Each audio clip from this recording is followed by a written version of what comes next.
धर्म जो होता है वो व्यक्तिगत आचरण तक सीमित होता है और संप्रदाय जो होता है वो संगठन होता है। और कई तरह के फर्क हम लोग पिछले 2 हफ्तों में चर्चाओं में कर चुके हैं कि धर्म और संप्रदाय में क्या अंतर होता है और संगठन का क्या, संगठन पर भी चर्चा हुई है पूरी।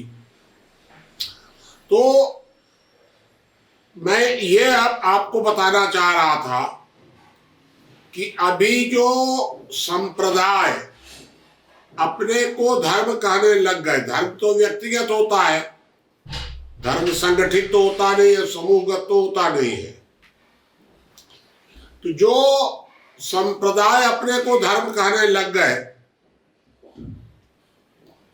उनको भी हम 2 भागों में बांट सकते हैं। हिंदू, जो हिंदू है वो एक माने मेरे हिसाब से तो करीब करीब धार्मिक है। यहूदी को भी हम उसमें मान सकते हैं। यहूदी लोगों का भी जो कार्य प्रणाली है वो संगठनात्मक ज्यादा नहीं है। ईसाइयों को भी हम मान सकते हैं। मेरा तो अभी तक जो अनुभव रहा है अपना व्यक्तिगत कि हिंदुओं की तुलना में भी ईसाइयों में मानवता ज्यादा है, शराफत उनके अंदर ज्यादा है और इसीलिए वो ज्यादा बड़ी समस्या है। तो मैंने आपको बताया हिंदू, यहूदी, ईसाई, ये तीनों करीब करीब 19-20 अरे ठीक लाइन वाले हैं। दूसरी तरफ इस्लाम और सिख, ये दोनों पूरी तरह 100% संगठन है। इनमें क्षत्रिय गुण प्रधान होता है, कार्य प्रणाली क्षत्रिय की है। ये पिछली बार हम लोग चर्चा कर चुके थे। तो ये मोटी मोटी बात ये है। तो ये अंतर है हिंदू, ईसाई, यहूदी एक प्रवृत्ति के हैं, सिख और इस्लाम करीब करीब एक प्रवृत्ति के हैं। देखिए इस्लाम जो है एक कुरान पर चलता है। इस्लाम में भी 2 प्रकार की शिक्षाएं हैं, एक है धार्मिक और एक है संगठनात्मक। जो धार्मिक शिक्षाएं दी गई हैं मुसलमानों को उसमें तो 5 है, वो हज, रोजा, नमाज, जकात और कोई तौहीद या कुछ इस तरह का है। ये 5 जो शिक्षाएं दी गई हैं वो धार्मिक हैं। और संगठनात्मक जो उसमें शिक्षाएं दी गई हैं उसमें है विवाह कैसे, 3 तलाक और सारा बहुत कुछ उसके अंदर है। बहुत लंबा चौड़ा मामला है। तो इस्लाम में तो दोनों बातें हैं। अब इस्लाम में जो 2 बातें हैं, इन दोनों में से मुसलमान लोग 3 तरह के होते हैं। एक तो मुसलमान वो होते हैं जो धार्मिक होते हैं, एक मुसलमान वो होते हैं जो धार्मिक भी होते हैं और संगठनात्मक भी होते हैं, दोनों तरफ जुड़ जाते हैं।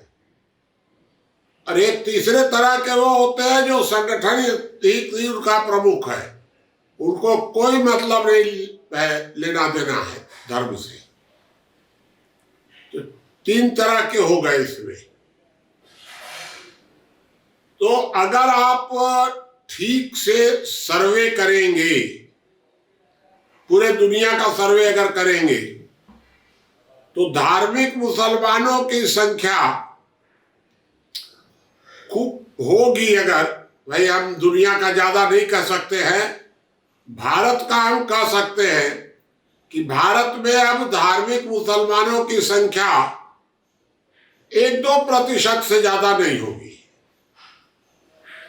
क्योंकि भाई देखिए, धार्मिक पक्ष के और मुसलमान जो थे उनमें पहले सूफी लोग ज्यादा थे। अब सूफियों को या तो दबा दिया गया या बदल दिया गया या बेचारे कमजोर पड़ गए, जो भी हुआ हो। सूफियों को छोड़कर आपको बाकी लोग धार्मिक मुसलमान 1-2% से ज्यादा नहीं मिलेगा। बाकी जो मुसलमान हैं उनमें हो सकता है 10-15% तो एकदम कट्टर हो, और बाकी जो हैं वो दोनों तरफ मिक्स रहते हैं। मौका पर धार्मिक हो जाएंगे, मौके पर कट्टर हो जाएंगे। तो इस तरह हम यह कह सकते हैं कि मुसलमान आम तौर पर संगठित होता है। वो जो धार्मिक मुसलमान है उनकी संख्या नगण्य है। तो ये दूसरी बात मैंने आपको बता दी। अब तीसरी बात यह है कि हम लोग अगर सारी दुनिया का आकलन करें, पूरे दुनिया का, तो सबसे खतरनाक संगठन पूरे दुनिया में इस्लाम है। प्रश्न उठता है क्यों? ये बात एकदम सिद्ध है पूरे दुनिया में कि इस्लाम सबसे बड़ा खतरनाक संगठन है। तो इसके अंदर ऐसा कौन सी बात है जिसके कारण कि खतरनाक हो गया? तो देखिए, इसमें मुख्य बात यह है कि पहली बात तो यह है कि इस्लाम एक संगठन है, कोई धर्म से लेना देना ना के बराबर है। क्योंकि कुल मिलाकर के 1-2%, 4% तो हैं धार्मिक मुसलमान, बाकी तो सब कट्टर हैं। तो धर्म से कोई लेना देना नहीं है, संगठन है एक। दूसरा, धर्म की नकाब लगा लिए है, दुनिया को दिखाई देता है कि यह धर्म है नहीं। तो ये एक दूसरी बात हो गई कि संगठन ने धर्म का मुखौटा पहन लिया। और तीसरा, राज्य पर दबाव बनाते हैं। कहीं भी जहां भी रहेंगे, राज्य को पूरा दबा करके रखेंगे, राज्य के साथ पूरा इनका तालमेल रहेगा। भाई, धर्म का राज्य से क्या संबंध है? धर्म अलग, समाज के जो दो भाग, एक है धर्म, एक है राज्य, ये दोनों अलग अलग है। दोनों का काम बटा हुआ है, दोनों का काम करने का तरीका अलग अलग है। लेकिन इस्लाम एक दुनिया का ऐसा संगठन है जिसमें संगठनात्मक सारे गुण भी मौजूद हैं, धर्म का मुखौटा भी है और राज्य के साथ तालमेल भी है। ये तीनों इस्लाम में एक एक साथ जुड़ गया है। तो इस तरह हम कह सकते हैं कि इस्लाम दुनिया का सबसे खतरनाक संगठन है। वैसे तो ये सारे दुर्गुण जो हैं तीनों सिखों में भी मुसलमानों से कम नहीं है उनमें भी उसी तरह का। एक अलग बात है कि थोड़ा सा सिख हिंदू संस्कृति से जुड़े होने के कारण उतना हाईलाइट नहीं हुए हैं और संख्या भी उतनी ज्यादा नहीं है। अन्यथा सिख और इस्लाम इन दोनों की करीब करीब जो संरचना है, ढांचा है, वो तो एक समान हम मान करके चल सकते हैं। इस तरह से ये धर्म की नकल करते हैं, राज्य पर दबाव बनाते हैं और संगठनात्मक कार्य करने का इनका तरीका है। अब इनको आप सारी दुनिया में अगर देखेंगे तो इस्लाम को मानने वाला मुसलमान, और मैंने आपको बताया कि मुसलमान दो प्रकार के, धार्मिक और सांप्रदायिक, कट्टर संगठित। धार्मिक मुसलमानों की संख्या बहुत कम है और कट्टर मुसलमानों की संख्या लगातार बढ़ती जा रही है। इनकी एक मैं आपको खासियत बता देता हूं कि जहां मुसलमान 10% से कम रहेगा वहां भाईचारा का व्यवहार करेगा, बल्कि भाईचारा से भी नीचे आप कहिए, वहां मिलजुल करके रहेगा, एकदम ठीक ठाक बढ़िया पेश आएगा आपके साथ। अगर इनकी संख्या 20% हो गई कहीं भी दुनिया में, तो ये बराबरी की मांग करेंगे। फिर ये फिर भाईचारा नहीं, सीधा सीधा हमको तो समानता का अधिकार चाहिए, विशेष अधिकार चाहिए इनको। तो 10% रहेंगे, कोई मांग इनकी नहीं होगी। 20% अगर हो जाएंगे तो मांगना शुरू कर देंगे अधिकार,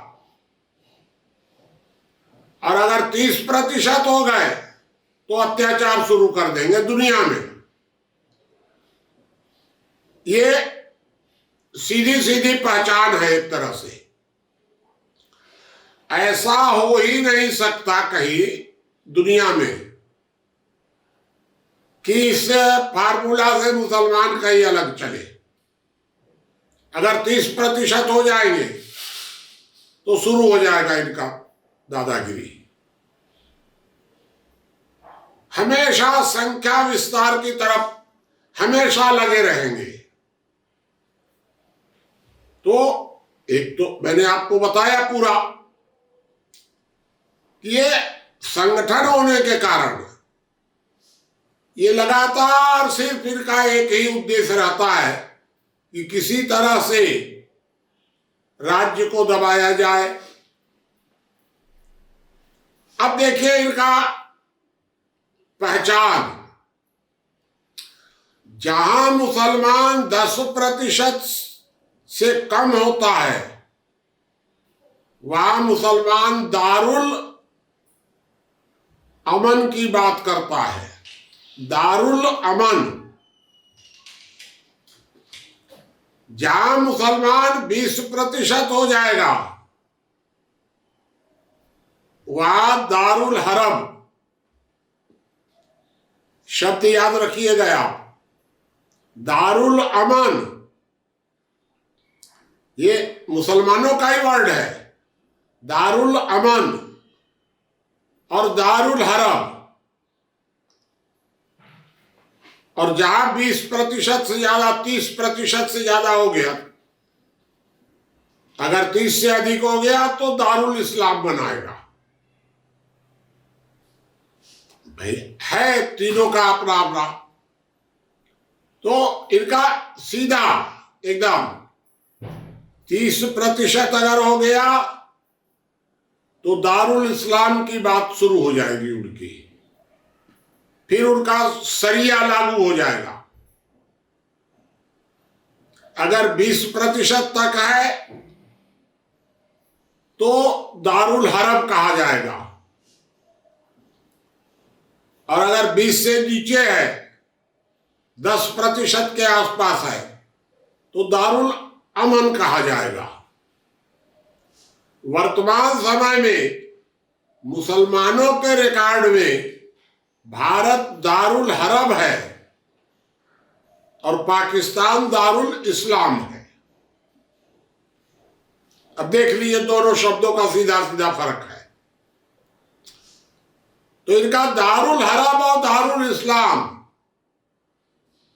दारुल अमन, अगर इनकी संख्या 10 से नीचे रहती तो भारत रहता दारुल अमन।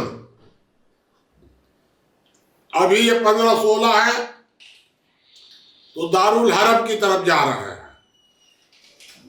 और ये अगर 30 के आसपास हो जाएंगे तो दारुल इस्लाम की शुरू हो जाएगी।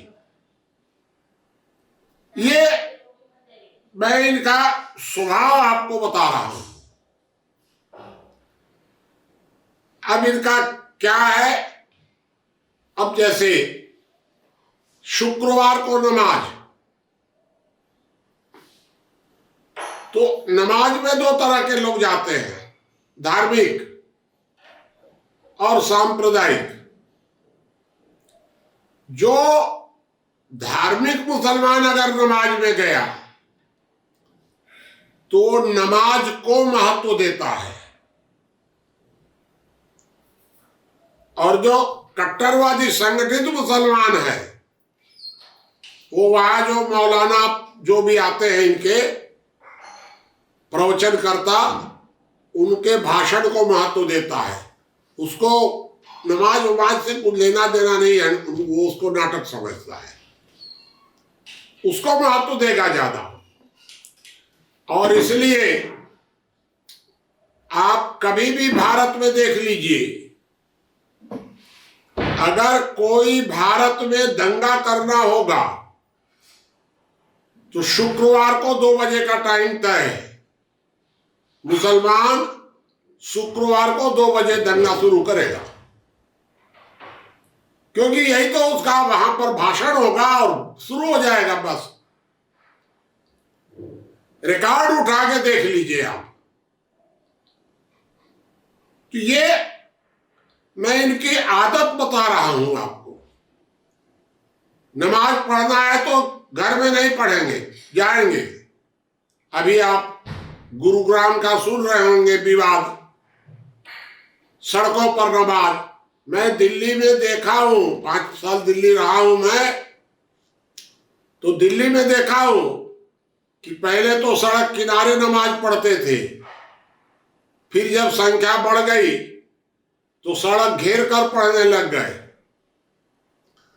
और उसके बाद जब और संख्या बढ़ गई तो बैरियर लगा दिए कि शुक्रवार को दोपहर में बैरियर लग जाता था उनका, पूरा आवागमन बंद। और बाद में तो सड़क के ऊपर वो रेखाएं खींच दिए थे कि यहां से यहां तक ये शुक्रवार को नमाज का एरिया है। और अब उनका धीरे धीरे ये हो गया कि तो हमारा क्षेत्र है, थोड़ा सा कब्जा करेंगे। जब 10% से कम रहेंगे तो प्रेम से हाथ पकड़ेंगे, और जब 20% हो जाएंगे तो अधिकार पूर्वक पकड़ेंगे, और जब 30% हो जाएंगे तो छीन लेंगे। स्वभाव है एकदम से। ये मैं आपको बताया कि किस तरह से शुक्रवार के दिन 1-1:30 बजे 2 बजे के आसपास सबसे खतरनाक टाइम माना जाता है इन लोगों के हिसाब से।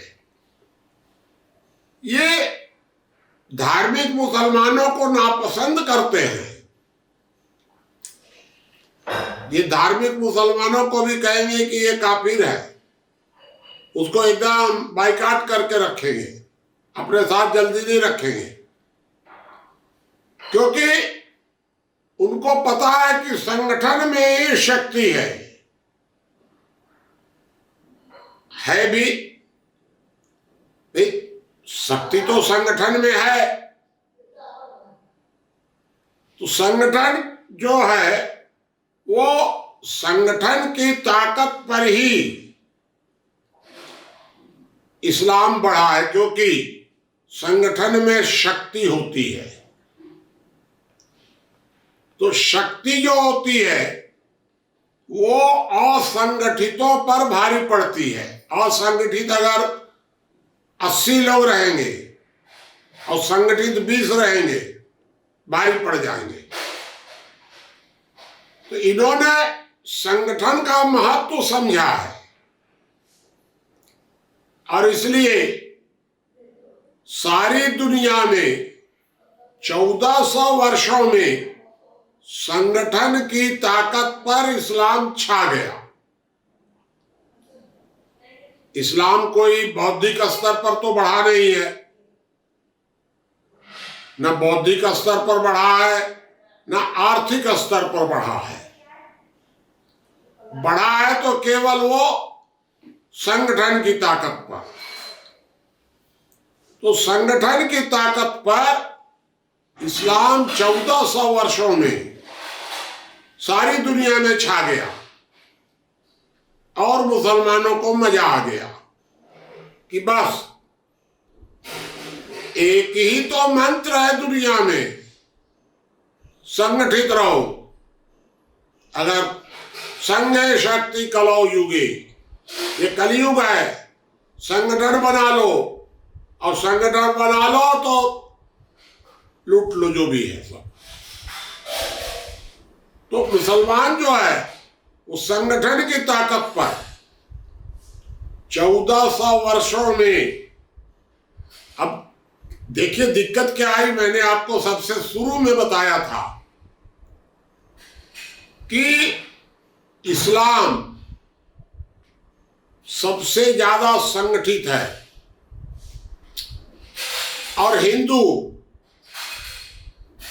शुद्ध असंगठित है।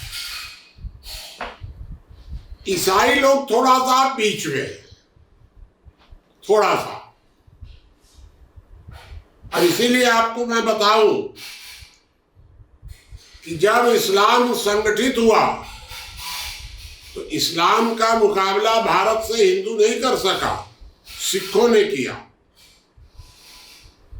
क्योंकि सिख भी संगठित हुए, ठीक है तो हम तुमसे निपट लेंगे। तो संगठन की के बल पर ये 1400 वर्षों तक सारी दुनिया में छा गए। लेकिन संगठन जब बदनाम होता है तो पूरी तरह समाप्त भी होता है। जब संगठन की पोल खुल जाती है तो अब दुनिया इनसे परेशान हो गई। कोई भी दुनिया का देश, एक भी देश ऐसा नहीं है जो मुसलमानों की संगठन शक्ति से परेशान न हो, क्योंकि शांति से रह ही नहीं सकते हैं कहीं भी। तो सारी दुनिया अब इस मामले में, इस्लाम के मामले में संगठित हो रही है।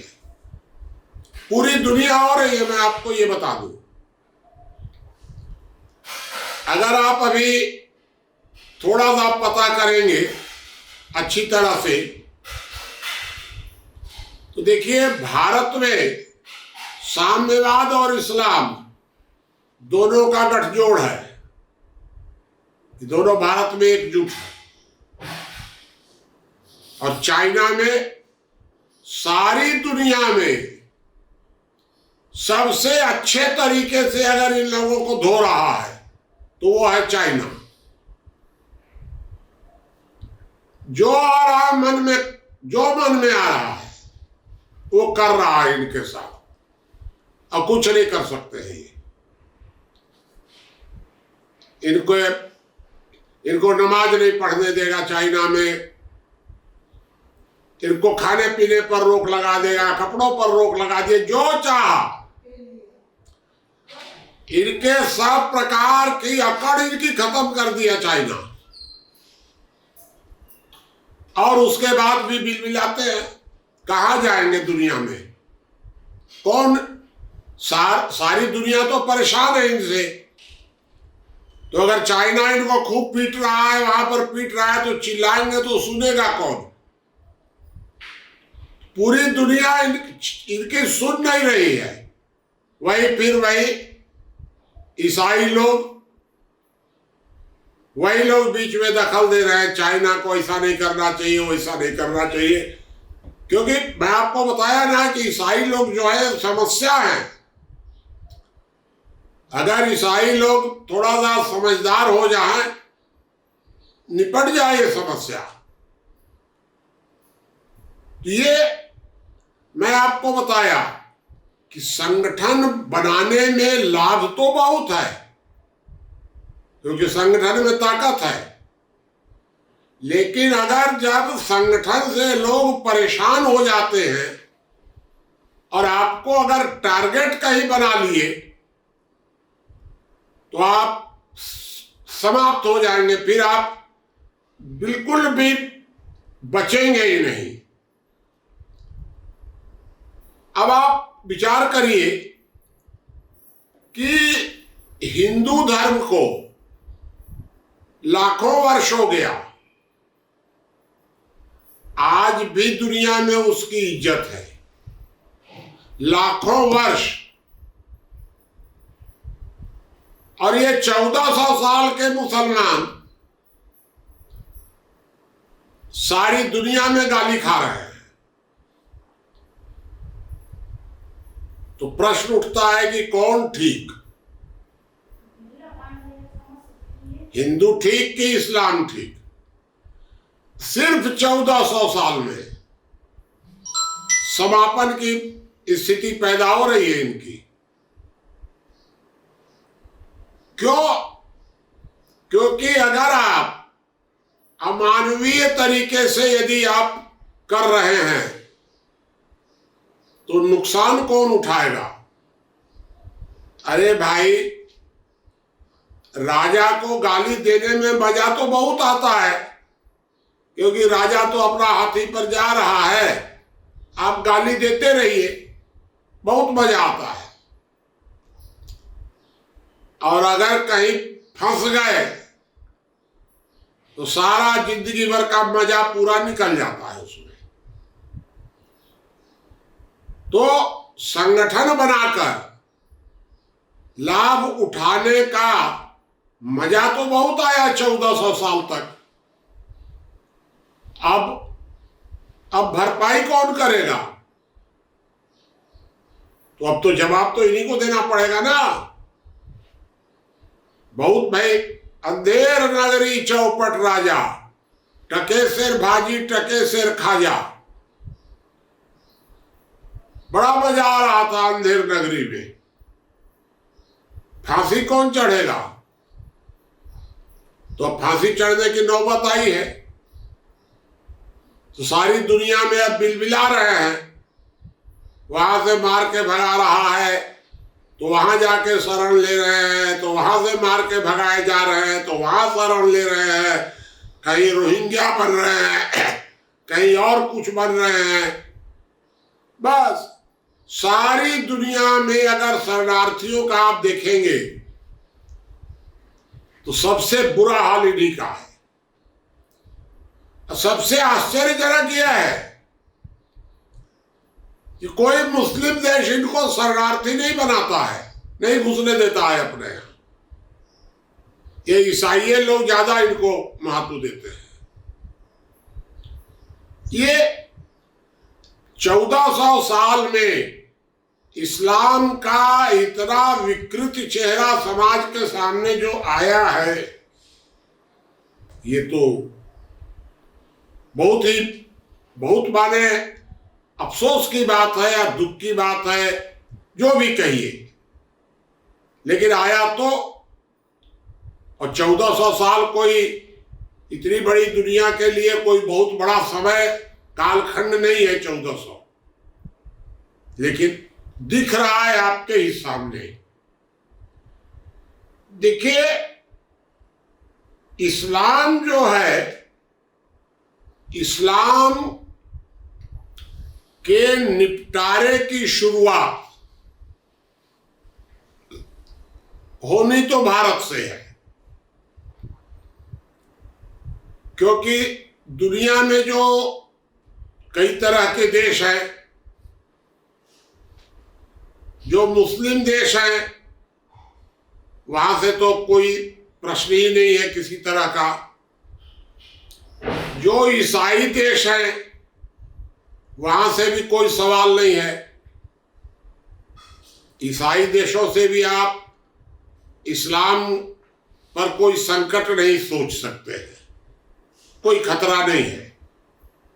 वो तो उच्च मानवतावादी है, शरण देने में माहिर है।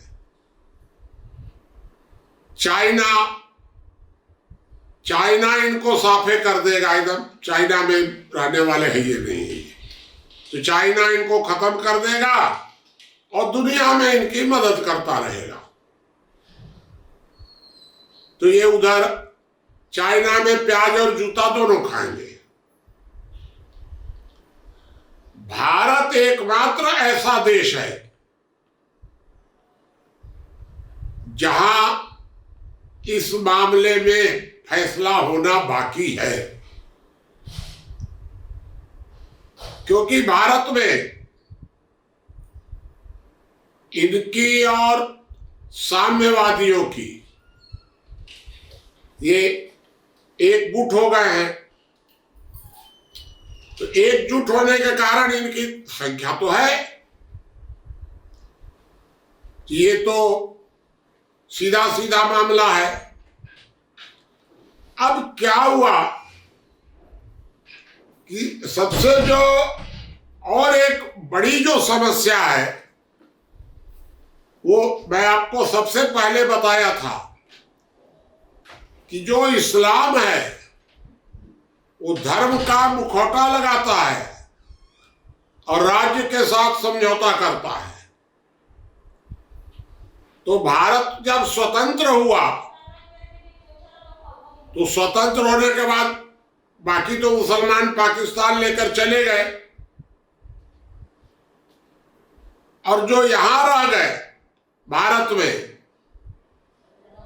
इन लोगों ने पंडित नेहरू और अंबेडकर, इन दोनों के साथ समझौता करके वोटों का समझौता कर लिया,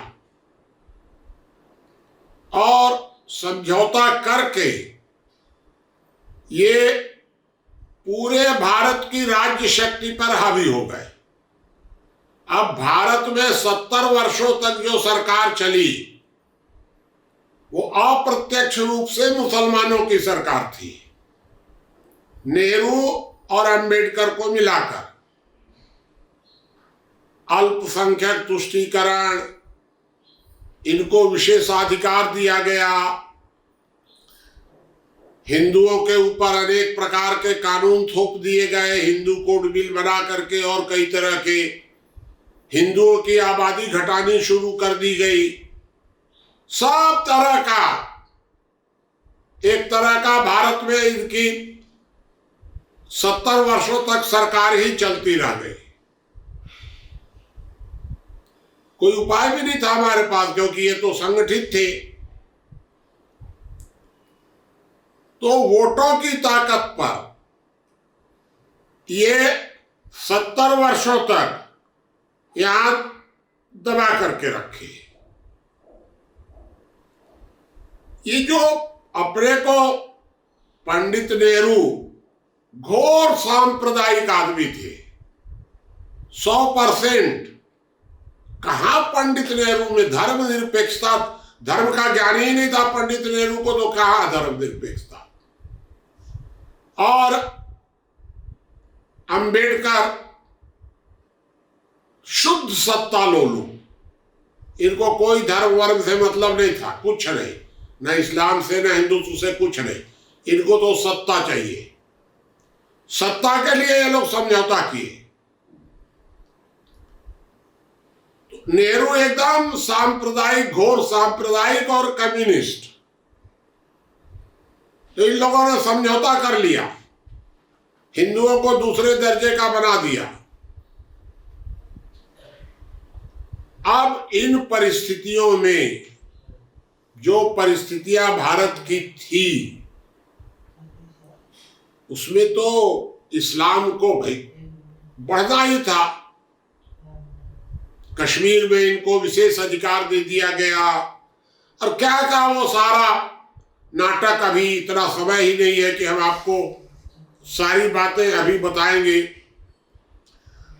और पंडित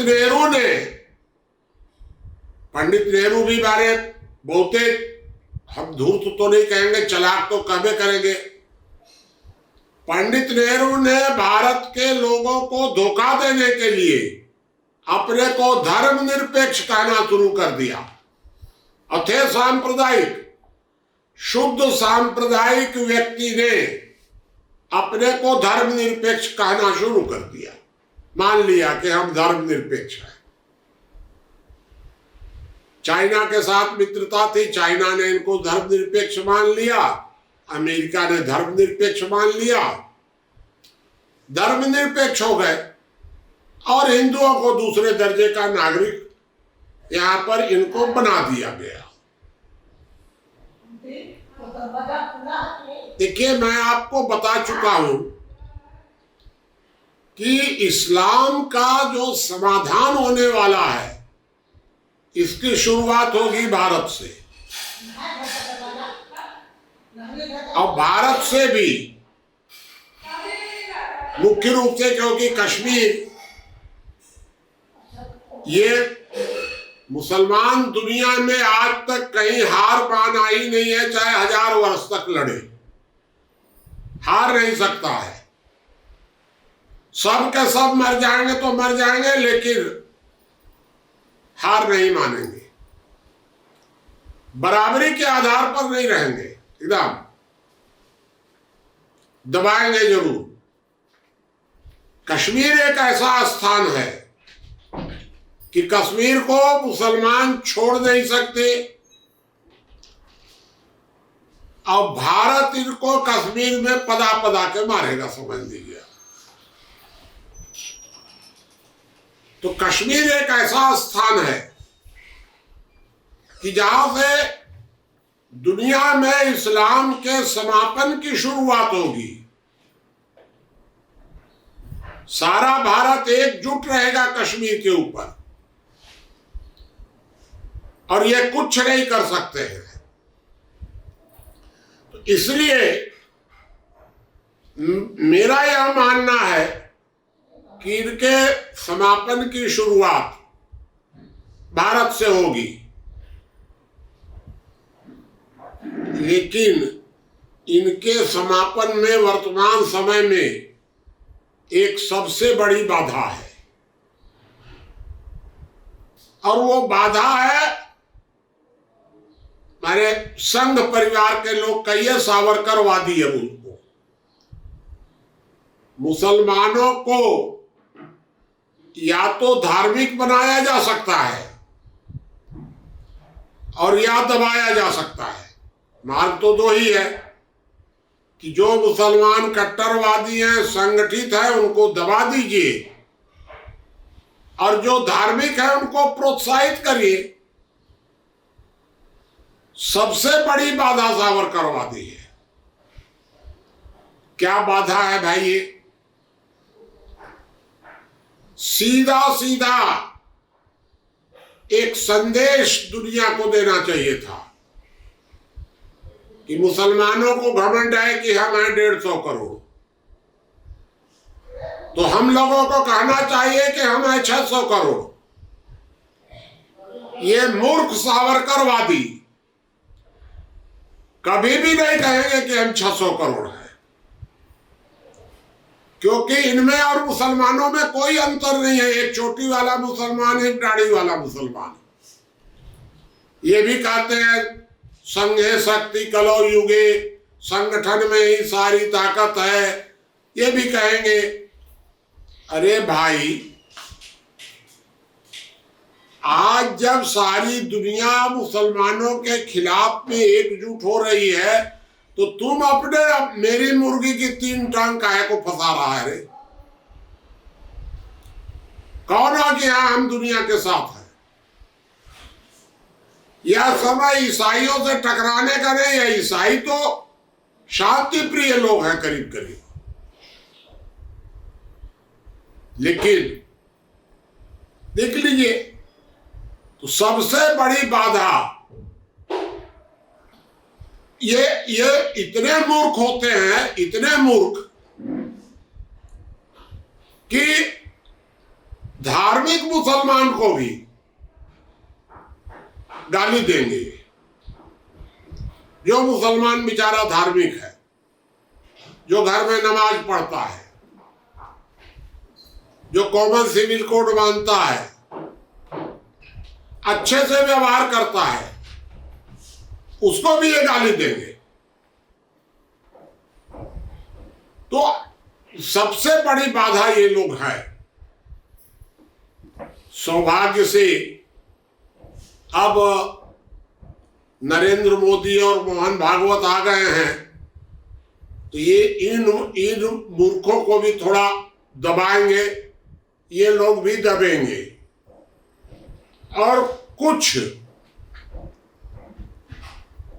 थोड़ी सी मुसलमान लोग भी मूर्खता कर रहे हैं, बहुत अच्छा कर रहे हैं। अभी कोरोना काल में आप लोग देखे होंगे कि तबलीगी, पहले जो भारत में जो हिंदू थे, वो लोग मुसलमानों से आक्रोश था उनके अंदर, एक मन के अंदर आक्रोश था मुसलमानों के खिलाफ। ये तबलीगियों की मूर्खता के कारण घृणा पैदा हो गई। क्या किया इन्होंने तबलीगियों ने? पहली बात, सारे भारत में यह सिद्ध कर दिया कि मुसलमान विदेशी धर्म गुरुओं से संचालित हैं। विदेशों के कुछ धर्म गुरु यहाँ आते हैं, अब आकर के चुपचाप गुप्त रूप से मस्जिदों में आकर के कान फूंकते हैं और बस चले गए। ये सब बाएं बाएं करने लग गए। एक तो ये पता चल गया कि भारत का मुसलमान स्वसंचालित नहीं है, विदेशी कुछ आते हैं और आकर के यहां पर करते हैं। भेद खुल गया कोरोना में। अब सबसे जो घृणा का काम इन्होंने किया, वो पोल खुल गई इन लोगों की कि ये लोग थूक लगा करके पानी देते हैं, थूक लगा करके रोटी बनाते हैं। जो भी ये लोग जहां भी काम करेंगे, ये इतने गंदे लोग हैं। और ये थूक इसलिए लगाते हैं कि इनको कहीं भीतर से इंस्ट्रक्शंस हैं कि तुम्हारे थूक में इतनी ताकत है कि दूसरा आदमी पलट जाएगा। इनके थूक में इतनी ताकत है। तो ये जो थूकने वाला जो घटना है, उसके कारण इनका मुंह बंद है एकदम। और कोई अगर 1-2 घटना होती तब ना, होती चली जा रही है। अभी 8 दिन पहले भी गाजियाबाद में एक मियां होटल वाला अभी पकड़ा गया है, गिरफ्तार हुआ है। तो ये कोरोना काल में इन लोगों की ये जो 2 पोल खुली ना, इस पोल के कारण तो इनकी सामने आ गई एकदम मूर्खता। तो इस आधार पर हम लोग देख रहे हैं कि पूरा भारत एकदम लिटमस टेस्ट की ओर जा रहा है। भारत में साम्यवादी और मुसलमानों का गठजोड़ है। छल और बल, ये दो चीज अगर एकजुट हो जाए तो खतरा पैदा हो जाता है। साम्यवादी माने छल, बल नहीं, एकदम नहीं। साम्यवाद का मतलब है छल और इस्लाम का मतलब है बल, और छल और बल एकजुट हो गया है। इसलिए इतना बड़ा आपके सामने खतरा दिख रहा है, लेकिन अभी भी भारत के मुसलमानों का मनोबल टूट नहीं रहा है। मोदी के आने के बाद भी क्यों नहीं टूट रहा है? क्योंकि बचपन से सिखाया गया है मुसलमानों को कि तुम शेर हो और हिंदू गाय है। तो हिंदुओं को गाय सिद्ध किया गया है। हर मुसलमान भारत का अपने को शेर समझता है, हिंदुओं को गाय समझता है। और दूसरी बात कि मुसलमानों के अंदर कूट कूट कर भरा जाता है कि हम भारत के शासक थे, हमसे अंग्रेजों ने शासन लिया था और वास्तव में हम स्वतंत्रता के बाद शासन हमें वापस होना चाहिए था, क्योंकि हम यहाँ के शासक थे। लेकिन अंग्रेजों ने दे दिया या नेहरू वगैरह। ये इनके अंदर कूट कूट कर भरा जाता है सुपीरियरिटी कॉम्प्लेक्स कि हम भारत के शासक हैं। अल्पकाल के लिए हम थोड़ा सा जरूर पीछे हो गए हैं, हम शेर हैं और ये जो है ये गाय है। इस तरह की भावना भारत में भरी जा रही है। मैं आपको स्पष्ट करना चाहता हूं कि अब भारत के हिंदुओं को साफ साफ अपने मन में एक बात धारणा बना लेनी चाहिए कि हम सावरकरवादियों से पिंड छुड़ाएंगे। कोई जरूरत नहीं है हमको। जो मुसलमान धार्मिक है उसके साथ हमारा व्यवहार बराबरी का होगा। जो मुसलमान कॉमन सिविल कोड मानेगा उसको हम अपना भाई मानेंगे, कोई दिक्कत नहीं हमको। और जो लड़ने को तैयार है उसके साथ सरकार निपट लेगी। ये हमको एक सीधा संदेश देना पड़ेगा कि अब भारत में, क्योंकि मैं आपको बता चुका हूं कि ये जो शुरुआत होनी है ये भारत से ही होनी है। और दूसरा, कभी हिंदू राष्ट्र का नारा मत लगाइए। हिंदू राष्ट्र हमारे हिंदुत्व की पहचान नहीं है। हमको राष्ट्र से क्या मतलब है, हमको समाज हमारा है। तो हिंदू राष्ट्र की आवाज मत उठाइए, हिंदू एकता की आवाज मत उठाइए। कोई जरूरत नहीं है हिंदू एकता की। वास्तव में तो भारत को पूरे भारत को एक कीजिए ना। आज सीधा सीधा एक संदेश देने की जरूरत है दुनिया को कि मुसलमान 150 करोड़, हम 600 करोड़। तो मेरा आपको यही आज एक तरह का संदेश है